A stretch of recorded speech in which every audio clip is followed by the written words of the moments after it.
7 جاندار بتائیے، جاندار جو پیدا تو ہوئے لیکن نہ باپ نہ ماں، بغیر باپ اور ماں کے،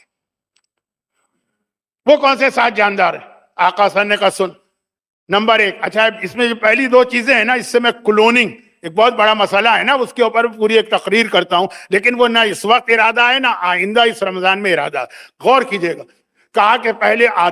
آدم کا نہ باپ تھا نہ ماں تھی، دوسری حوا، نہ باپ تھا نہ ماں تھی، تیسری حضرت صالح کی اونٹنی جو پہاڑ سے نکالی گئی۔ حضرت صالح کا واقعہ آپ کو معلوم ہے، کیونکہ نجف اشرف کے وادی السلام قبرستان میں 2 ہی انبیاء کی قبریں تو ہیں، صالح اور ہود، تو وہاں جب ہم لوگ زیارت کے لیے جاتے ہیں جو جناب صالح کا تذکرہ ہوتا،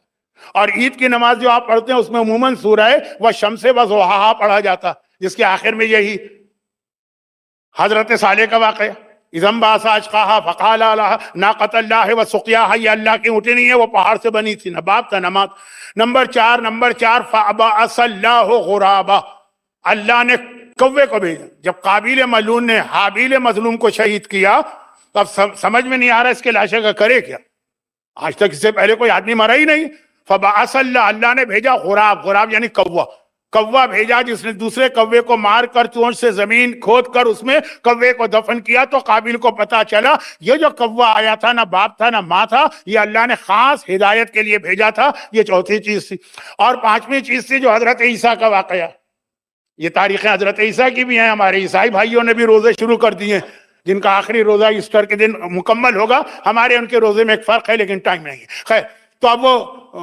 حضرت عیسیٰ کا معجزہ کیا تھا؟ انہوں نے کہا انی اخلق من الطین، میں اس مٹی سے ایک جانور بناتا ہوں، طیر، ایک پرندہ یعنی چمگادڑ بنائی، وہ مٹی سے بنائی، نہ باپ ہے نہ ماں۔ 6ٹھی چیز حضرت موسیٰ نے جو اژدہا دربار فرعون میں پیش کیا، یہ تو ان کی لاٹھی سے بنا تھا نا، نہ اس کا کوئی باپ تھا نہ اس کی کوئی ماں تھی۔ اور 7ویں چیز وہ دمبا جو حضرت اسماعیل کے بدلے میں آیا اور ذبح ہوا، تو آدم ہو، نوح ہو، اونٹنی ہو، وہ کوا ہو، وہ چمگادڑ ہو، وہ موسیٰ کا اژدہا ہو، اور یا وہ دمبے